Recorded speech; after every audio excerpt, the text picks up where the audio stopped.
I could not help to think how lucky I was at the time. And as I remembered that terrible incident, I also started to think about all the things that happened next and how life tends to unfold, because it turns out that many times in life, the road we take to reach a certain goal may actually be the same road that we needed to take to reach something we perhaps thought we will never find again. And sometimes the most amazing things happen to you due to a series of strange circumstances of which we have absolutely no control or knowledge about them. That sounds terrible, Anne. Susan said while she gazed at me. It was, I replied, buried into those thoughts just like I always do, every time I think about it. Is that the same guy, the one who helped you that night? She asked me. Yes, I replied with the memories of his life still pushing very hard inside my head.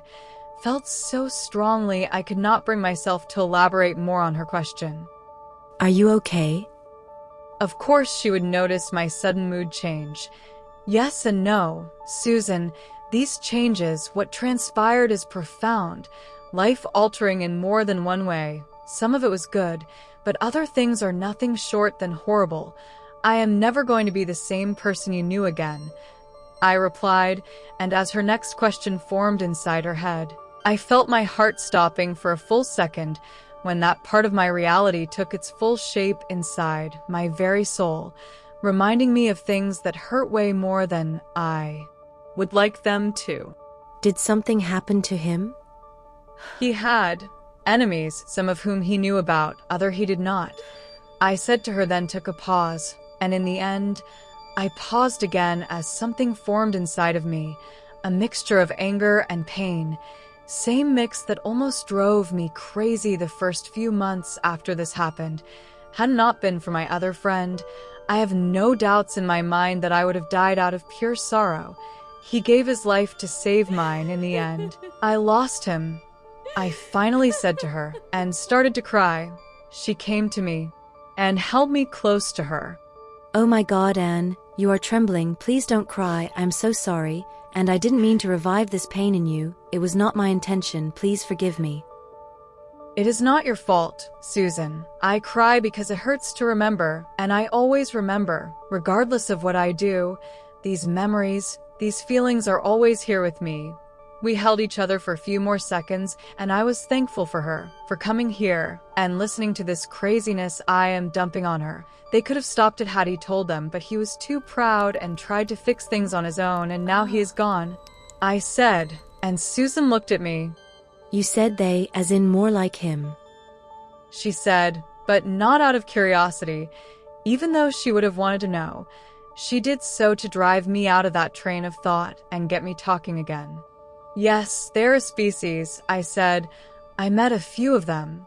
I continued to explain, not wanting to give in too much information. I mean, they let me walk on the edge of their new laws, but no need to risk my friend. I don't give a shit about what they may or may not do to me, but I don't want them to even think about my friend. Do you still want me to continue? I asked. I felt she wanted me to tell her everything. She wanted to see if she could help me feel better somehow, unaware that only by listening to me she was doing just that, but also she thought that thinking about this was hurting me and she didn't want me to suffer. Yes, of course I do, but only if you feel like it, only if you think it will help you. She replied, and I hugged her again before I continued talking.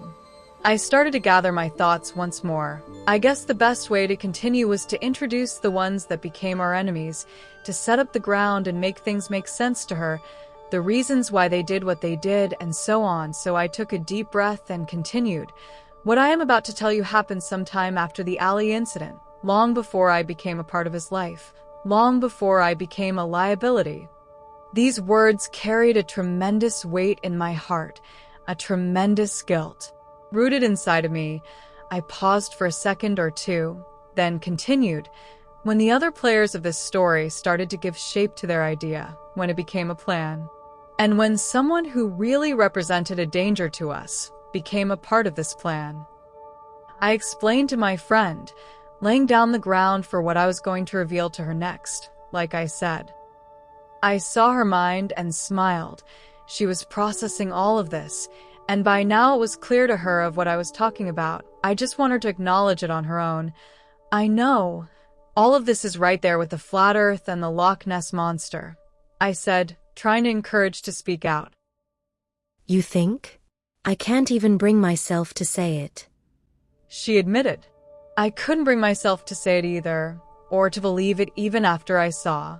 But it is true, I replied. But this can't be real. It is but a myth. She affirmed. I learned something during my time with them.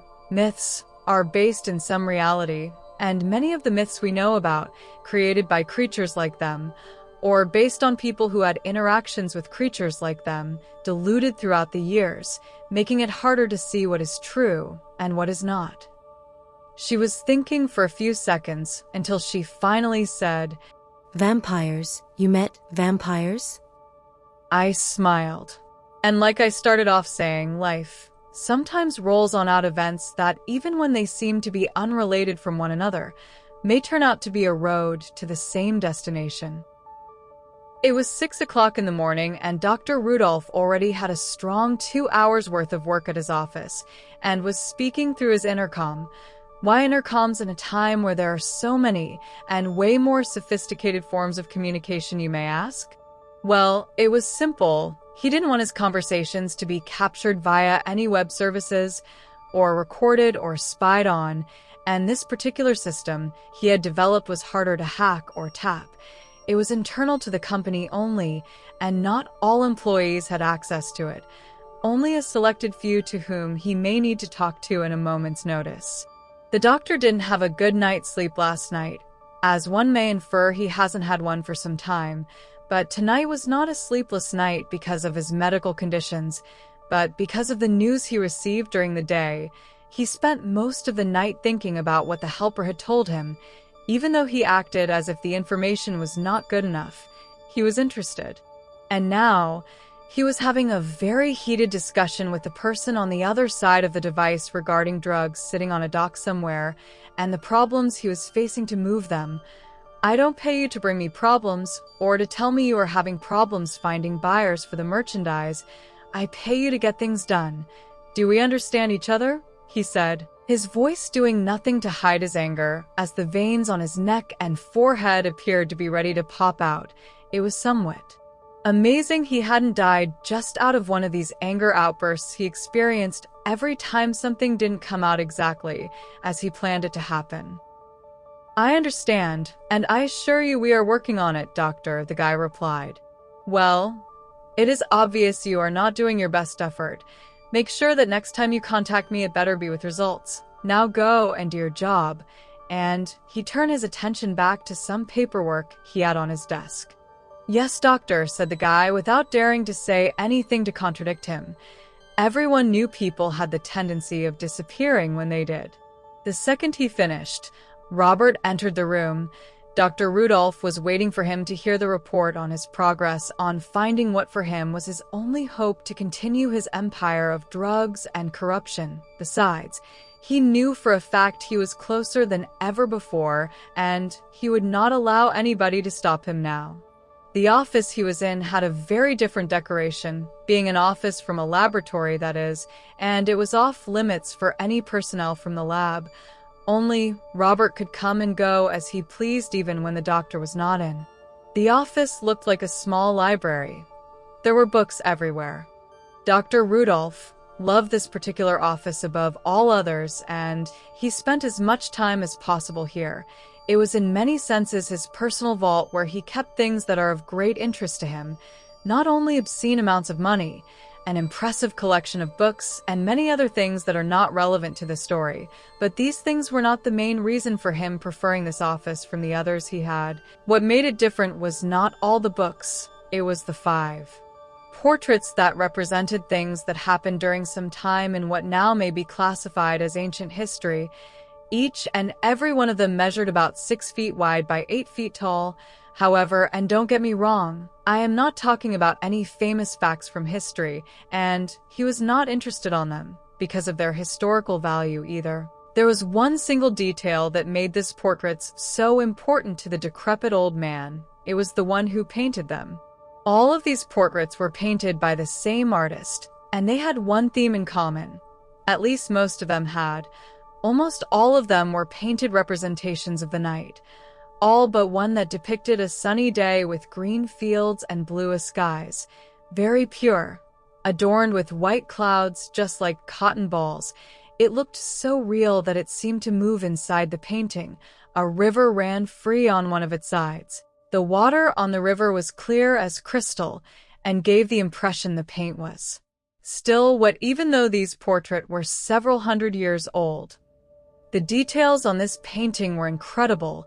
The sun was shining over clear blue skies. It looked like a summer afternoon. It was titled Desire, but among all of them, there was one the doctor liked best. It was a painting representing a field on the times of the Roman Empire. There was a bonfire depicted on what looked like a camp. The effect the fire had on that painting was just as perfect as the other one, creating the illusion that you could actually burn yourself if you dared to touch it.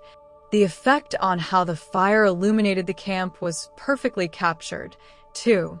The picture represented a scene where the camp was been robbed by 4 men. You could see some people tied up and also 2 dead men, perhaps the husbands or companions for some of the women. It was also clear they were killed by the 4th man. If not for the descriptions on the painting, then perhaps for the blood on the men's swords. And again, it was somewhat unnerving how real these paintings looked. The blood looked so real that it gave the appearance of it still been fresh. It was so realistic that you could see the anguish on the faces of whom appeared to be the prisoners and the evilness on the men attacking the camp. But the doctor was not interested on these details either. He cared not about the artistic value any of these paintings might have to the trained eye, even though he found them to be most interesting. His attention had focused on yet another character and the terror expressed on the faces of the victims while still tied. It was, at least to him, the purest expression of terror he had ever seen, and he is good at inflicting terror onto others. A terror that appeared not to be coming from what was happening to them, or from possibly having witnessed the murder of whom appeared to be their loved ones, but of what they were looking at. There was another man right behind one of the men in charge of securing their prisoners, his body laid on the floor, and he had been beheaded, but not by a sword or anything with a sharp edge. You could clearly see the irregularities on the separation between the neck and the shoulders. It looked as if the head had been torn or even pulled off with what had to be tremendous force. You could also understand, based on how this portrait was painted, that this man might have been able to see what was just about to happen to him before he died, for the eyes on the now severed head were fixed on the responsible for his demise. It was the other man on the scene. He was holding the head with one of his hands. The drops of blood were falling down over a rock that was close to where they were at the camp. The contrast between the blood and the whiteness of the rock was very striking and gruesome. The expression this mysterious man had was one of hate and old rage that seemed to be at home inside of him, even when all you have to interpret it was just depicted on a painting hanging on a wall. You could also make out his eyes. They were yellow, as if the fire was reflected on them. Vengeance and power ruled on them. This man was ready to kill the perpetrators who had not noticed yet that what just happened to their comrade was just about to happen to them. Dr. Rudolph used to spend lots of time on that office, and while he was there, he only got out to do important stuff, but he could run everything from there. He waited for Robert to show up while he looked at his paintings. There were some things that Robert told him they needed to discuss. Another thing all these paintings had in common was a signature at the lower left side. It was the letter M. This one also had a little note. It was written in Italian, La mort questa costi, which means death is here. As the doctor sat comfortably on the couch he had expressly placed in front of these paintings, lined up one besides the other in a way he could appreciate them all to a certain degree without having to be standing up, he focused on yet another one of these strange works of art, one that made his skin crawl regardless of how many times he looked at it, and the realism this painting had was far superior than that of the others. It was a cliff at the top of a mountain. A full moon could contemplated on all of its glory. The moon had such proportions that it occupied a very good part of the canvas. The moon looked very beautiful indeed. It seemed it was painted by someone that had lots of time to appreciate the night, the moon, and what the night brings. Someone that actually knew it by heart.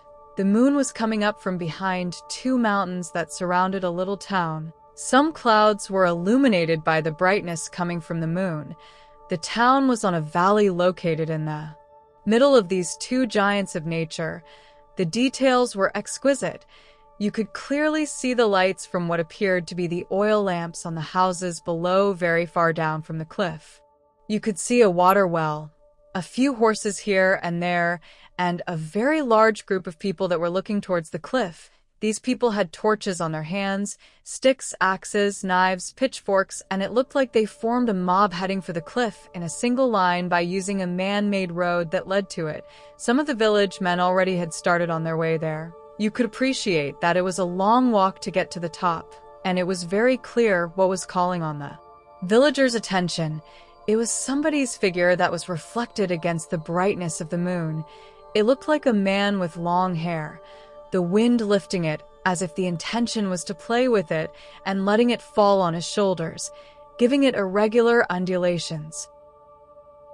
Looking down under the mountain, in what represented the other side, a road leading to the town was drawn. On that road an army was rushing up to get to the village. They carried a war flag that marked the destiny that awaited those people when the soldiers finally reached them.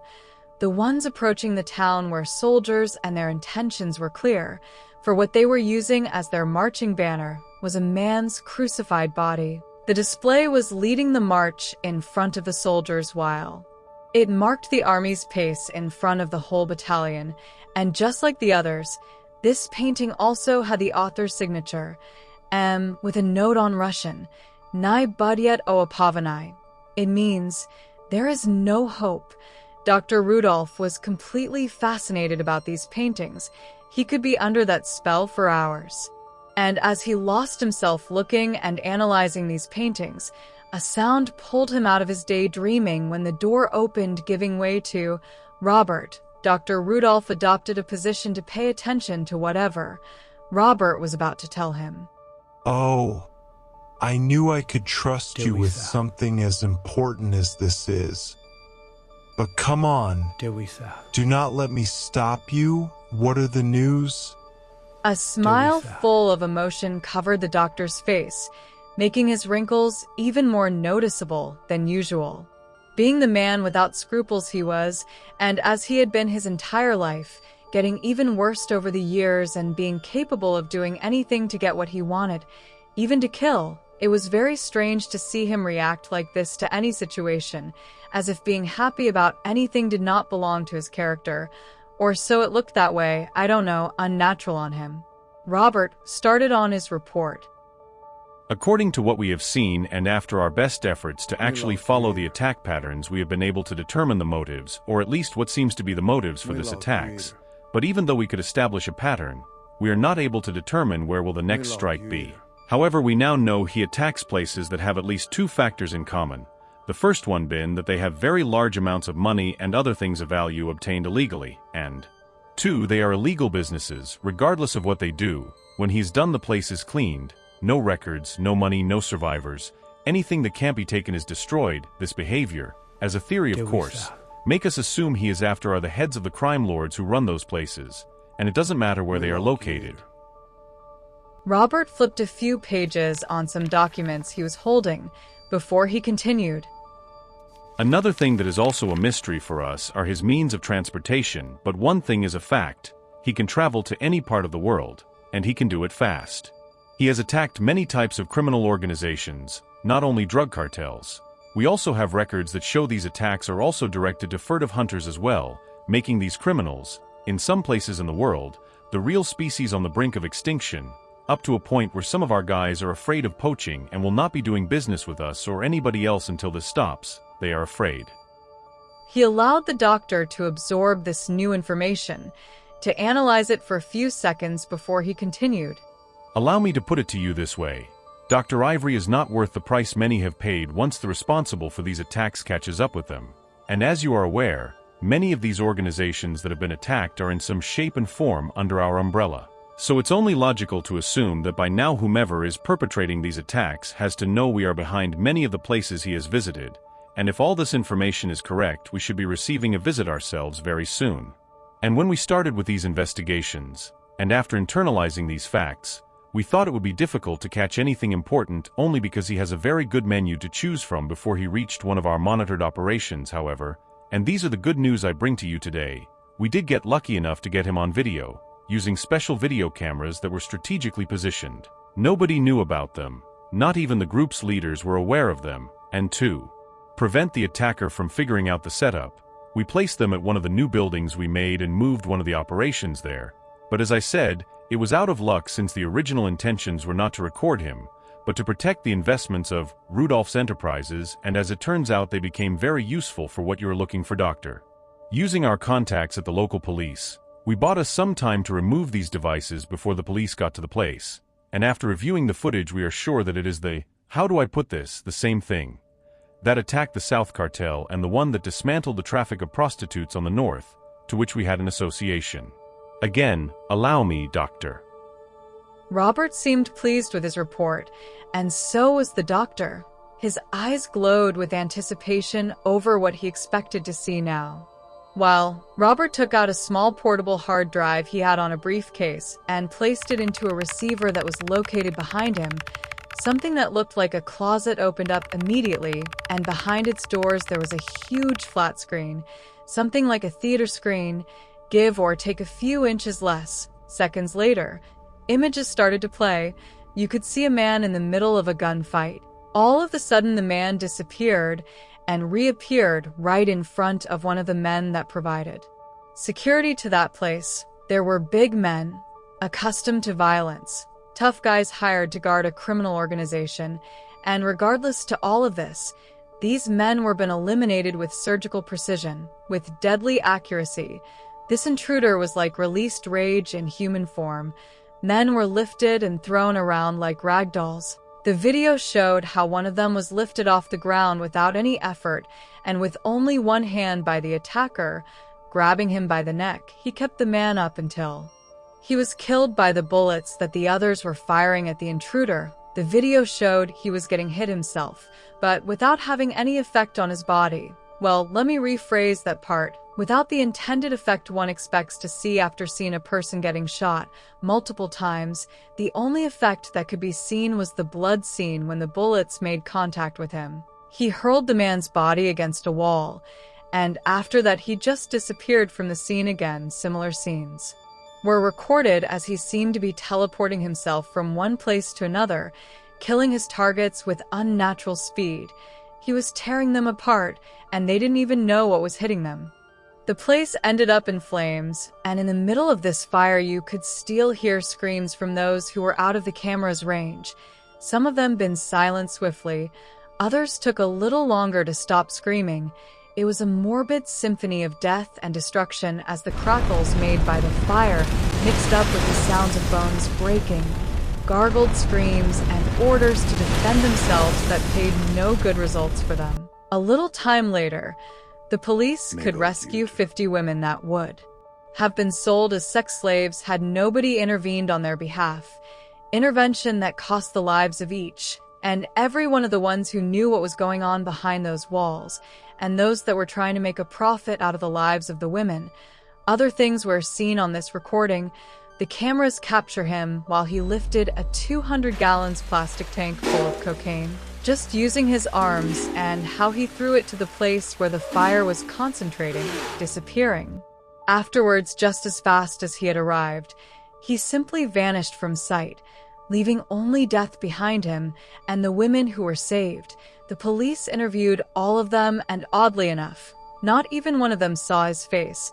They did say, however, that he guided them to a way out, far away from the flames while making sure they couldn't see his face. Once they were moved to safety, he left, and that is when the police arrived. Robert had the opportunity to interview them all, one by one, using his contacts with the police and the FBI. Then I was correct. The doctor said, buried deep inside in God knows what thoughts. But he didn't say this to Robert. It was to himself, with something resembling pride showing up on his face.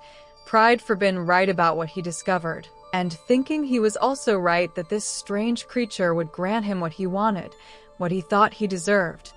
He is what I have been looking for all these years. He continued, with a strange gesture on his decrepit face that might be what, to him, represented excitement, his voice slow but steady, while his right hand covered his mouth. As always, Doctor, you were correct, and now, taking this information, we can develop a plan to capture him, to contain him, of course, if this is possible at all, taking into consideration that this creature seems to be practically indestructible. He was deeper into his thoughts now. He had to do something to capture the intruder, but he honestly had no clue as to how. Not virtually, Robert. That would be underestimating him, and we can't afford to do that. It was because of this that I chose him. From all of the ones that are like him, I chose him because of the power he has, because of his perfection, because I feel we are kindred spirits. We both use power to get what we want, that creature. Robert is a god amongst ants, he said, with his sight fixed on the table in front of him. His excitement continued up to a point where he felt the necessity to breathe in between sentences before he could continue talking. Then we will have to identify a weakness. He seems to be a very benevolent god because everything he does helps people. So, I think we could use that against him, said the faithful servant, analytically. As someone who has done similar things before, Robert's mind was working fast. That is what he did for the doctor, planning, and some other dirty tasks on the sides, only working on things that needed someone of the doctor's utmost confidence. And Robert was that man. The doctor trusted him with his life. And while I remembered this, that word, that damn word kept coming back to my head over and over again. Liability. I think I understand, my friend. I think I understand. But do you really think it will be possible to find something we can use? What would really interest a being like that? He had his doubts. So close, and yet so far away it would seem. That is the hard part, Doctor, relatively speaking. I shall explain it to you in a couple of minutes. I know by his actions that he feels affection for the human race, which could very well give us an advantage over him. The only thing we would have to do is to find someone for whom he might feel something special. A friend, perhaps. If we could do that, he will be under our control. And the idea started to take shape in Robert's mind while he elaborated on what would be his plan to capture this creature, this strange being, this Dark Angel. I am not so sure about that. That creature would never associate himself with creatures like us.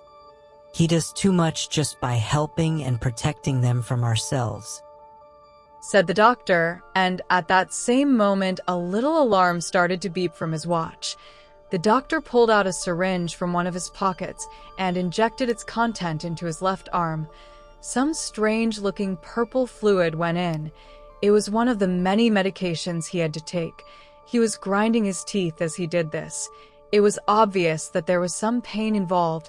He closed his eyes for a few seconds, and then, taking another breath of air from his mask, continued to listen to Robert's ideas. I have considered that too, sir, but I think we cannot leave any stone unturned with this one. I am not sure how are we going to find that someone, but I do not think it will be impossible, and we should at least try as we also explore other options. That will be the hard part, but there is yet another part of our plan even more difficult. What will really be the hardest part is to capture him once we do find that someone to set the trap, and make sure that trap will keep him contained. A trap from which he cannot escape.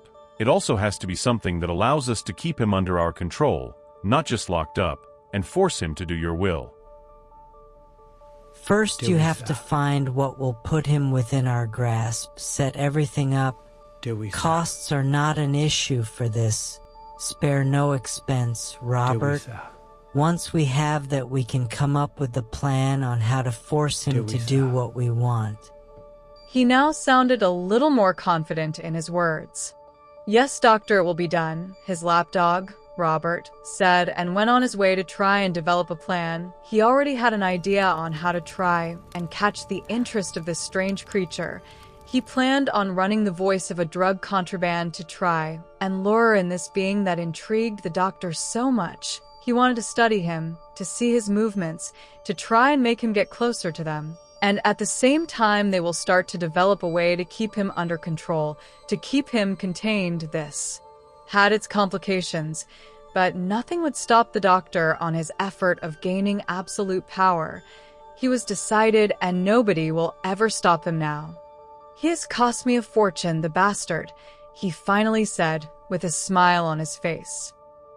It has been 4 months after that dreadful incident on the alley, and I had not been able to get over the man who saved me that night.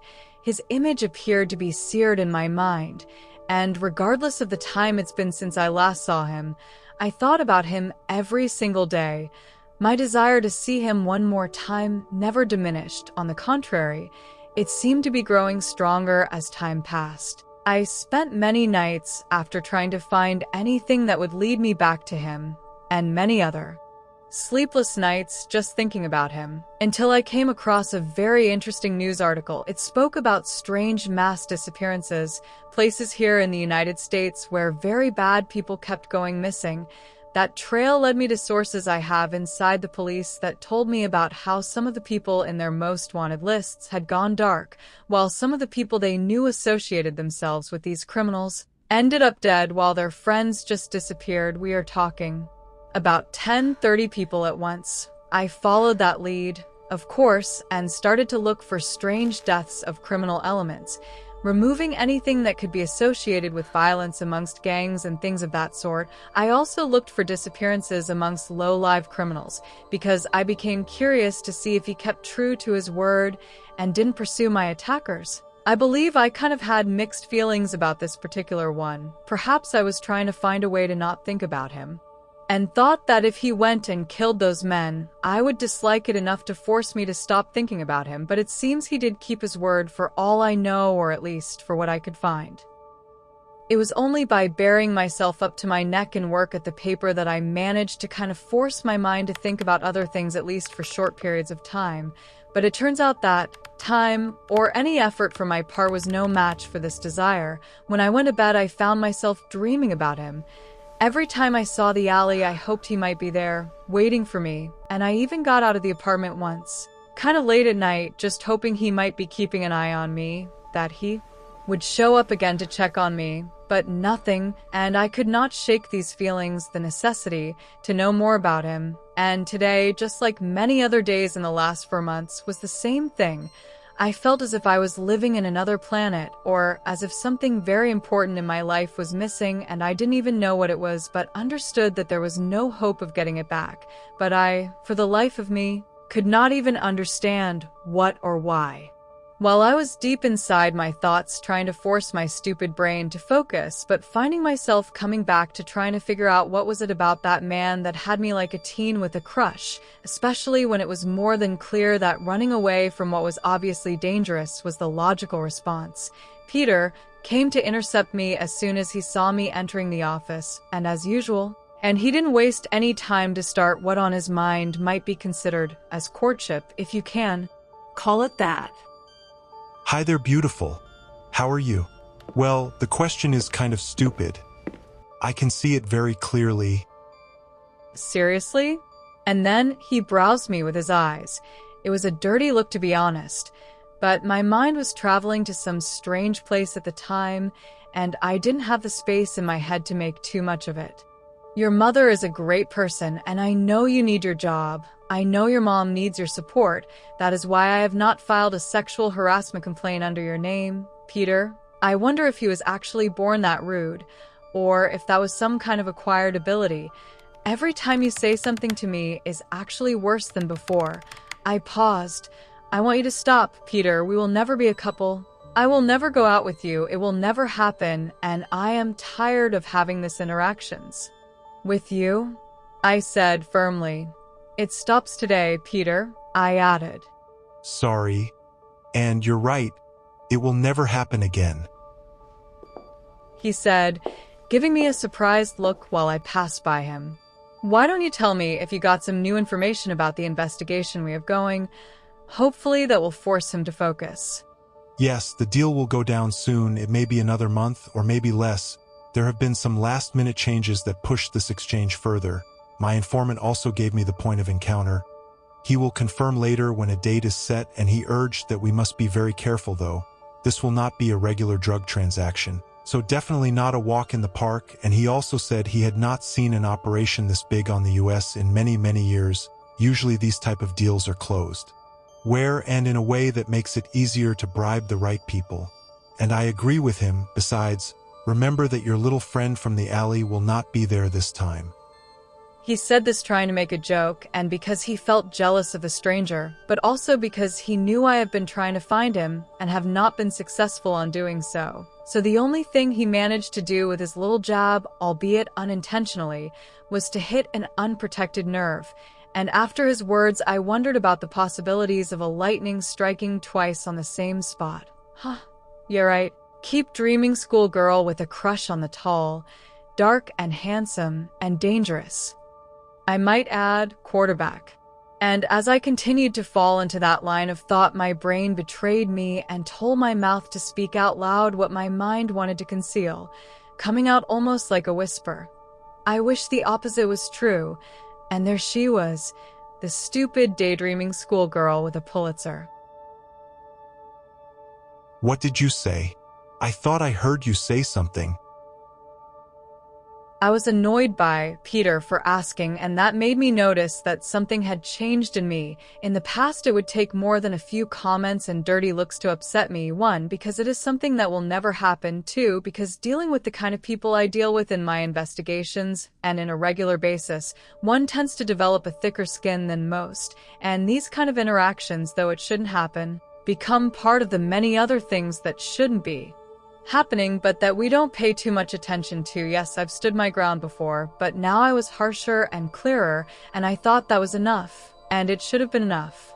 The thing is that after the incident in the alley, after knowing him, I mean my savior, and knowing he is somewhere out there walking around, I was actually getting less tolerant with him. Little did I know that my stronger rejection towards Peter, and not having done so with the same clarity in the past, meaning me not putting him in his place when I should have, would lead to an interaction that I would have wanted to prevent 100%, and it would reaffirm to me that some people truly hide what's on their minds. You're right.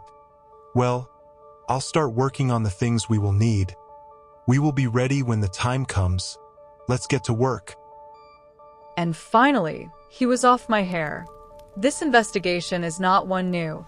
It goes back months before the alley, to be honest. We have been trying to find a link between some major drug, human trafficking operations to try and find out the heads, the people in charge. Ever since we got wind of these developments, we have worked to be ready for the surveillance, if we ever get to that. And just about 2 months ago, Peter came to my desk. He received a call from one of his informants telling him that in fact there was a huge movement of drugs and that it was going to take place very soon. It was confirmed to me by my own informant. So we knew for a fact this was going down. This other informant told him that the transaction was going to take place on an abandoned dock located only a few miles on the outskirts of the city. I call this particular part of the story strange circumstances. The thing is that I was not interested in just the investigation of whatever cartel was running this operation, or on who was behind the drug smuggling, at least not just that. There was another thing I was trying to figure out, something that was tickling my brain for quite some time now. I have been paying attention and kind of tracking a series of hits against criminal organizations on several states of the US. This has been happening for some time now, or so it would seem. Drug cartels and other places had been all but destroyed to some extent, and everyone believes it has to be some kind of internal war between criminal organizations. But my interest didn't necessarily were dwelling on normal angles something like this carried. I was more interested in another angle to all of this based on many speculations playing with the idea that perhaps these hits are coming from a group of vigilantes and that they were taking justice into their own hands, and like rabbit holes tend to do, this line of thought would lead me to other places. My contacts within several police departments told me they have been trying to figure out if this vigilante thing was real. Police was also worried because they thought the group doing these things might have access to police and FBI files as well. Again, this is what the speculation said. And like it also happens with rabbit holes, the more I dug into this, the more interesting it got. I also found out that some of the people on the police's and the FBI's secret wanted lists, yes, there are what they call peoples of interest that we don't know about. These people started to turn out dead, torn to pieces to be more exact. And these were not small fry criminals. There were some big names there, sometimes people we would have never thought were leading a criminal life. But as they started to turn out dead, and as law enforcement started to investigate, it would turn out that in fact, they were either deeply involved with criminals or were leading criminal enterprises themselves. The reports I read of the record, of course, spoke of bodies that looked as if they were pulled apart by giant pincers. On other cases, some of these men had bounties on their heads, and they would turn out dead. And in all of those cases, the rewards were never claimed, and we are talking about serious money for serious criminals. That alone had them all thrown off. On unofficial channels, there were rumors that this was not happening only on US soil, but on many different parts of the world. A wave of deaths that seemed to only be affecting the criminal elements of high and low categories, and that it trailed back to years. And also, as it happens when you know you're doing something that you probably shouldn't be doing, I try to treat this as some kind of a side project when I knew it most definitely was not. And as it also happens when people know they are doing something wrong, I was trying very hard to prevent anyone to figure out I was looking into these things. This research project also served another purpose for me. It was, 1, time-consuming, making my days fly by, and 2, great to keep my mind occupied, something I needed. But the more I learned, the more serious my investigation turned, pushing further in and trying to look for more details. Deep inside myself, I suspected there could be a link between all of these events, and what I found kind of raised my eyebrows. There were similarities between the different events that had happened in other places around the world, and even stretching back to things that happened years before. I even found cases that went back sometimes up to 10 years. The more I dug, the more I was finding same methods used in places thousands of miles away from one another, followed by lots of people dead in strange circumstances, all of them criminals of some sort. There was this report from Africa dated back 5 years ago describing with very specific details the conditions in which the bodies, or what was left of the bodies of a group of 10 poachers were found. The local WWF and wildlife protection agencies had been looking for them and reported they lost their trail. They had been missing for several months. These poachers not only were been targeted by these agencies due to their illegal hunting activities, but also because they murdered a group of tourists who happened to stumble into one of their illegal activities. One of them survived and gave a report of what happened. There was strong emphasis in the conditions these bodies were found. This alone stated that whomever did this wanted to send some kind of a message, just like so many dangerous criminal organizations tend to do, because the bodies had been dismembered, as if torn apart by a very strong force. And the forensic doctors said that even though these bodies were partially eaten by animals, they were not able to attribute the conditions they were found to the local wildlife.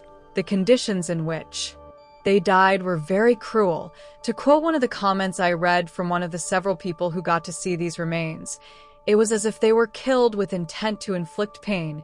It was also determined, I don't know how, that the dismemberments had occurred before they were eaten or dead. It was also determined that the place where the bodies were found had no populations of large predators that would do that to its prey. Ironically, that is exactly what these men had turned into, prey. But the strangest thing of it all was the information I saw on the reports was that some of the bodies had been drained out of blood that was not found where the bodies were found.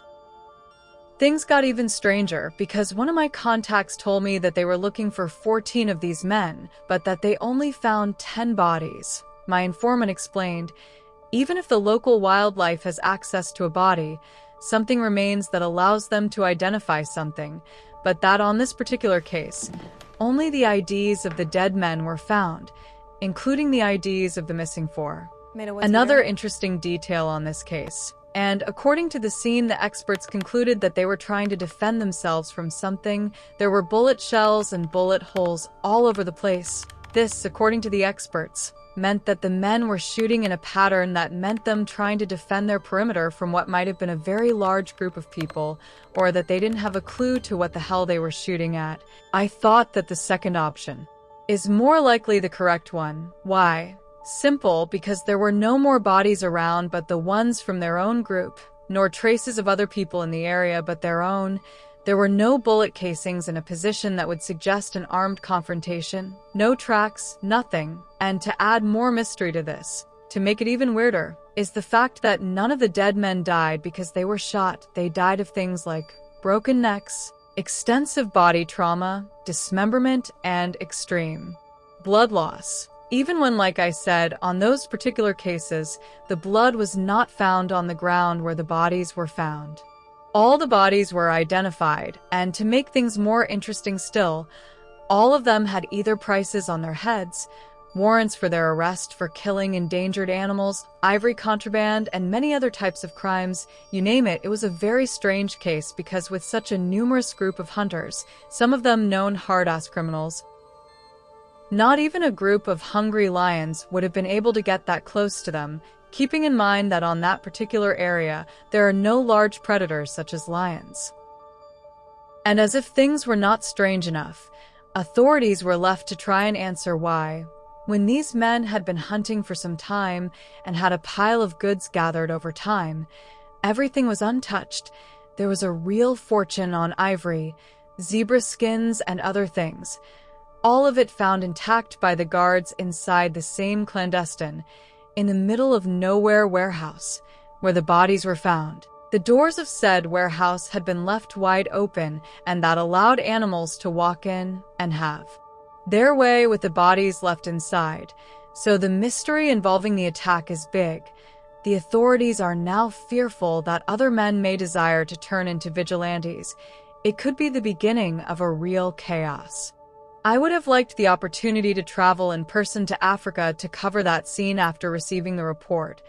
The thing was that this happened years ago at a time I was not looking into this or trying to tie loose ends on my investigation, so all I was left with was to try to figure out who was behind all of this. By the time I was as deep as I was invested in this, I found out something else after digging deeper, something that made my skin crawl. A local that was attracted by the shooting was hiding nearby when this was happening. He was interviewed by the local authorities. His statement said he just heard the shooting, and after it was over he was trying to get away from there, not trying to see what was going on. And that is when a strange man showed up behind him. He said he was afraid for his life.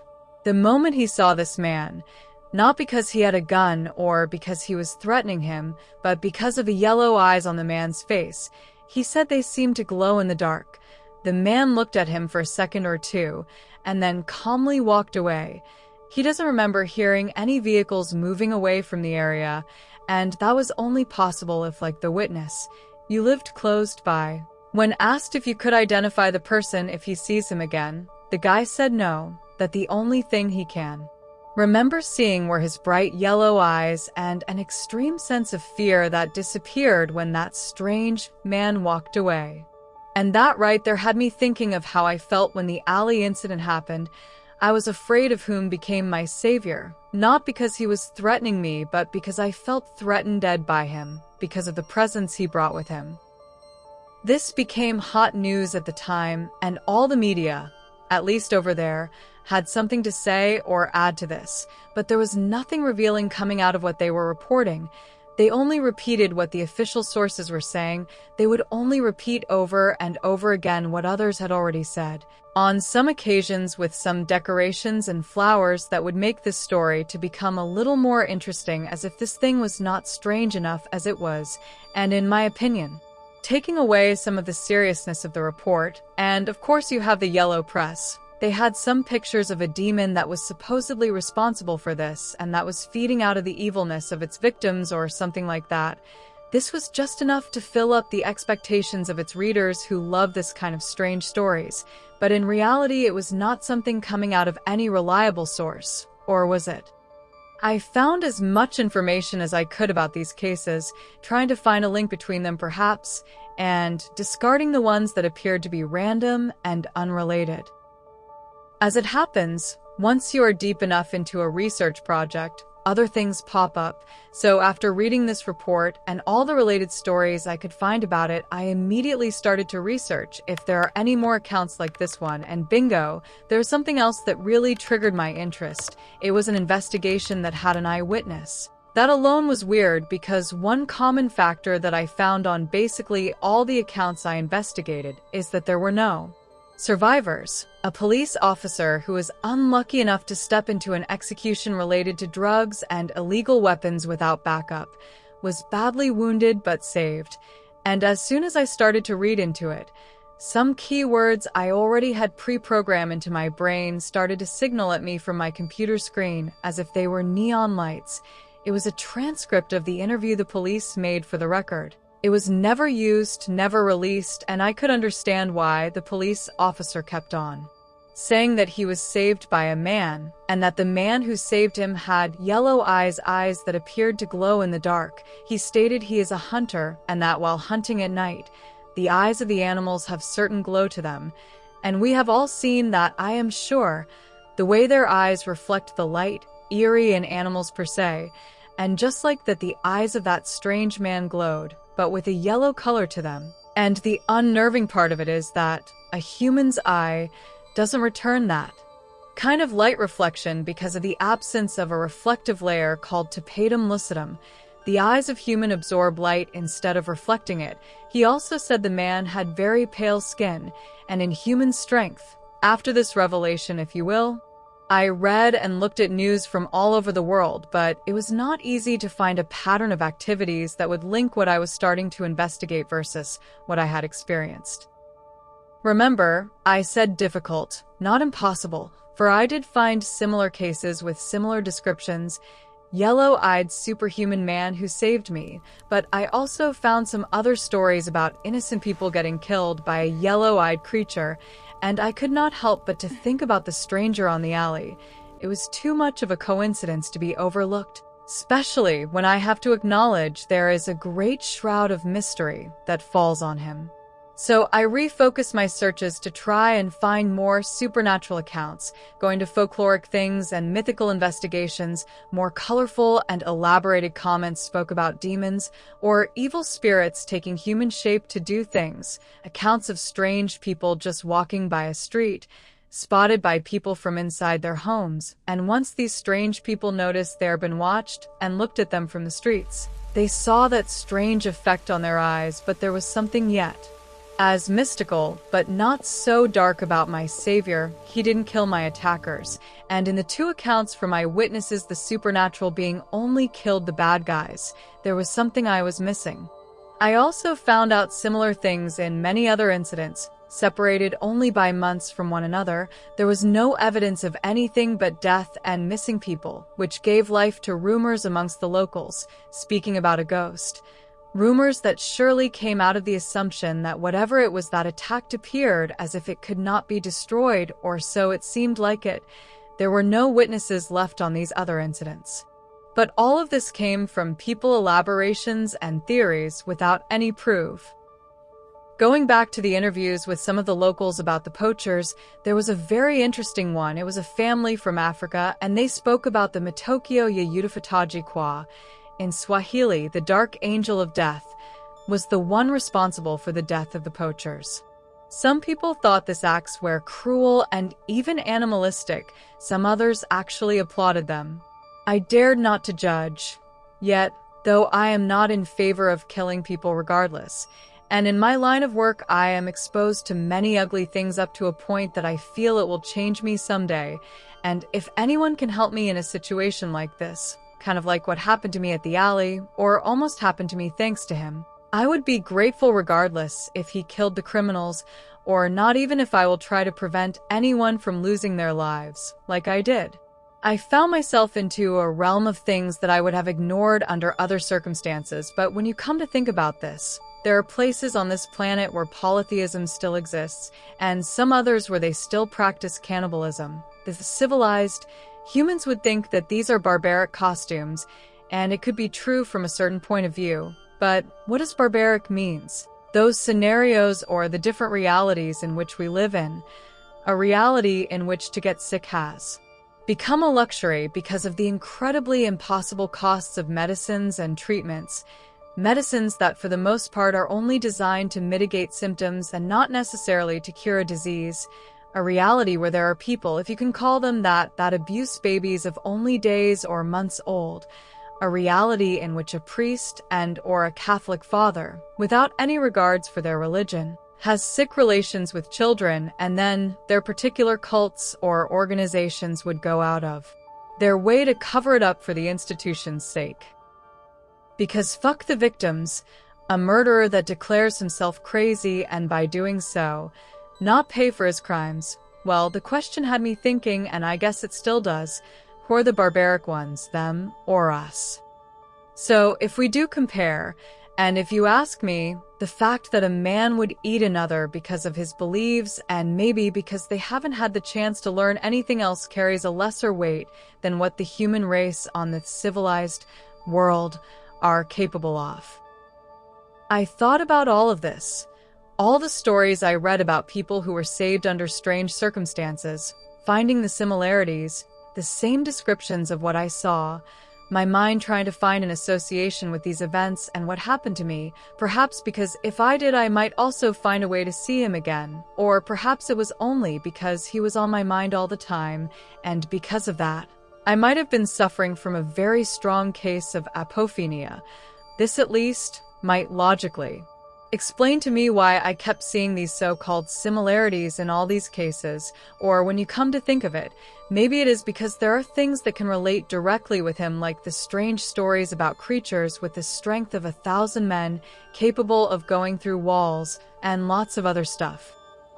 I have, ever since that night, revived this event in my head 1,000 times, and I don't mean what almost happened to me, but what he did to prevent it from happening, and one thing started to come to my head as I continued to find these things that seemed to form patterns of similarities. Then I remembered something. These words came to my mind as if he just said them to me. There are many things that are best not to know off, and many others that you are better off by ignoring them. These words, now that I had time to think them through, and after understanding that regardless of whomever or whatever he is, one thing is for sure, and that is the fact that he is incredibly dangerous, they were meant to signal to me that I should let this go. I couldn't even understand why was it so hard for my brain to understand that perhaps these words carry weight to them, just like I couldn't even understand that also my brain had no intention of letting this go. And now, after the fact, I can honestly say that no matter how vivid my imagination could have been then, regardless the level of craziness I could have descended to, there was absolutely nothing in the world, no matter how crazy it was, as I said, that could have prepared us for what was just about to occur when we went on with our investigation of the drug transaction.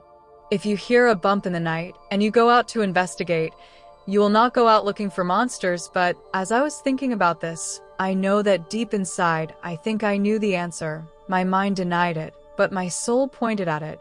Words came to my mind, words that didn't belong to my reality, but to some kind of fiction novel, but the facts were there in human strength, in human speed, pale skin, impervious to bullets, eyes that changed color, and fangs. I had to slap my brain into submission because I could not dwell on that line of thought right now. I had to focus on my work, but it would not be easy. I was scared, to be honest, and it was normal for me to feel like this, especially or particularly when the investigation was going to be dangerous, such as this one.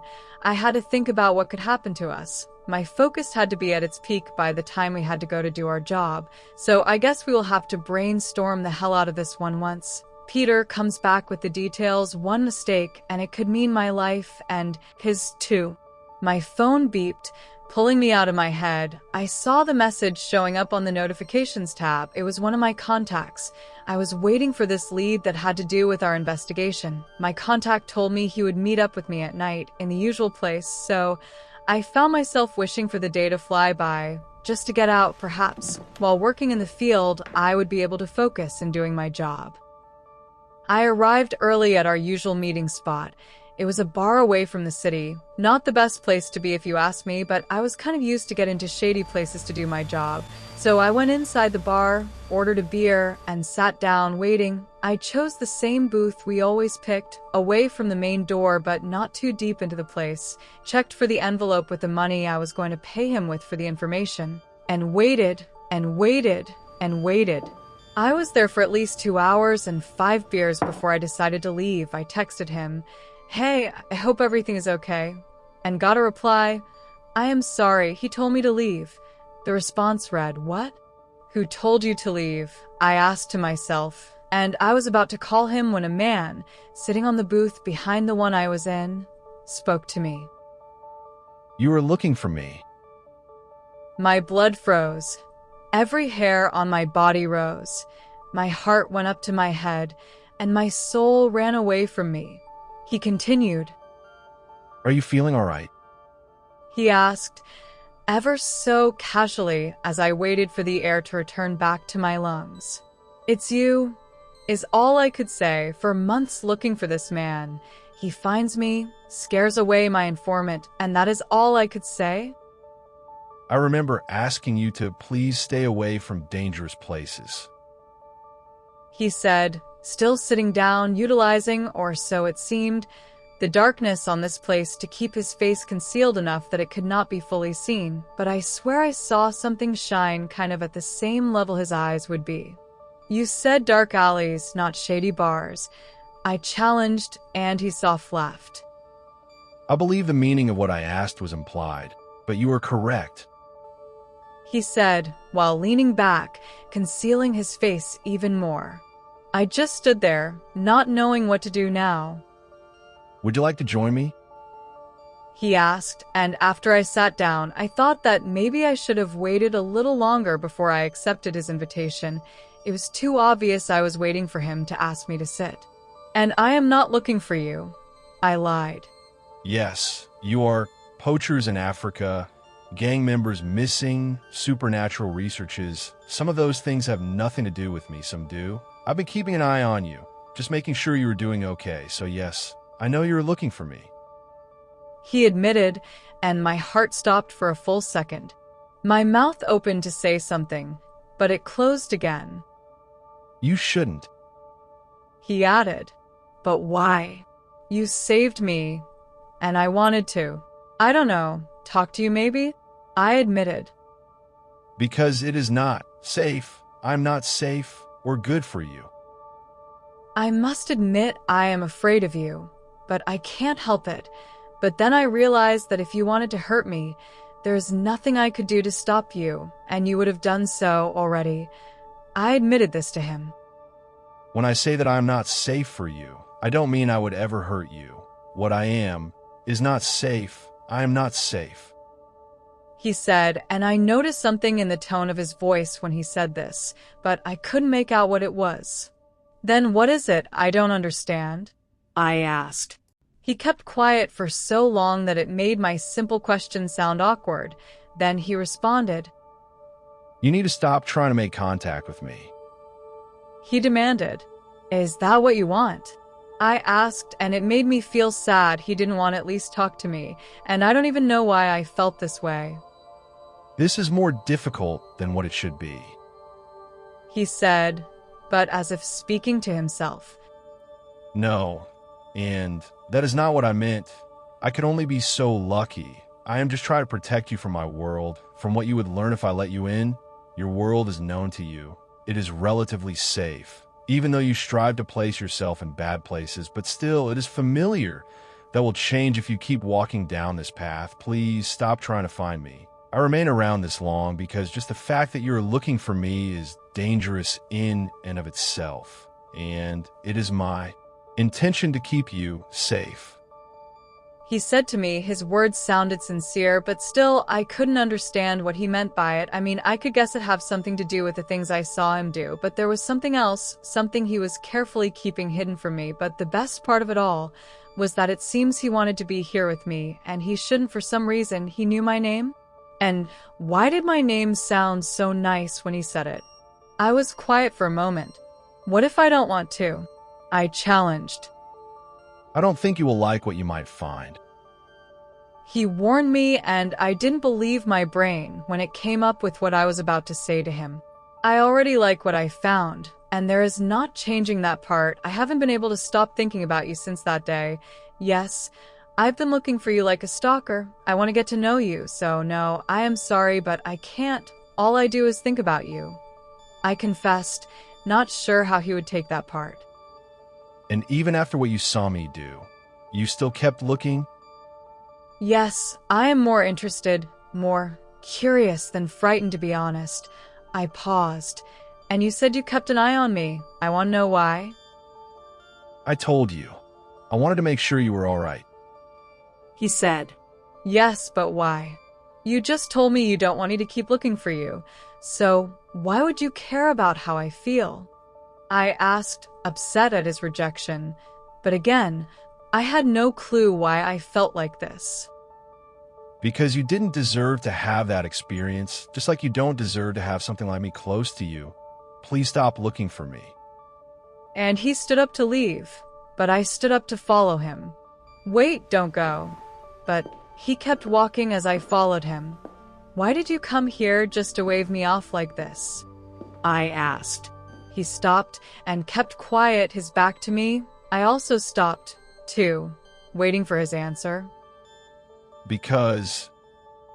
He started to say, not looking at me. Damn it. He cursed almost to himself, and I could tell he was not mad at me. It was something else he hated about this. Because I can't stop thinking about you either, and I know I should leave you alone because I wanted to see you again, because I've been looking after you for a while now, and I know I shouldn't have, and because I'm a fucking idiot who refuses to accept his reality. What are you talking about? What reality? Please stay, let's talk about it. Please help me understand to whom I owe my life. I pleaded. It sounded desperate, but now that I had him here in front of me, I was reluctant to just let him walk away, though I felt I was going to fail in my attempt. He soft laughed. She asks what reality, of course she does, and by asking, she proves my point. He said, making another pause after. You are to good. You find forgiveness where I can only see vengeance. You chose to save the lives of those who would have harmed you in the worst possible way, and never change your mind about your decision. While I am the one waiting for such change to come, you altered their destinies, and you haven't even noticed it. I am that unstoppable thing that dares not to move towards them without your permission. Our paths should have never crossed. But if I could turn back time, I would make. Sure they did, again and again. I know I shouldn't have come here, and yet here I am. He took a deep breath. My reality, is that I am a monster, and monsters don't deserve people like you. He said. The tone of his voice sounded different when he admitted this to me. It sounded dark, dangerous. I felt how my body shivered for a second or two, and snapped out of it the moment I noticed he started to walk away from me again, then stopped at the door. You don't owe me anything. He said, then added. Don't go to the dock. If you do, you will not like what you will see there.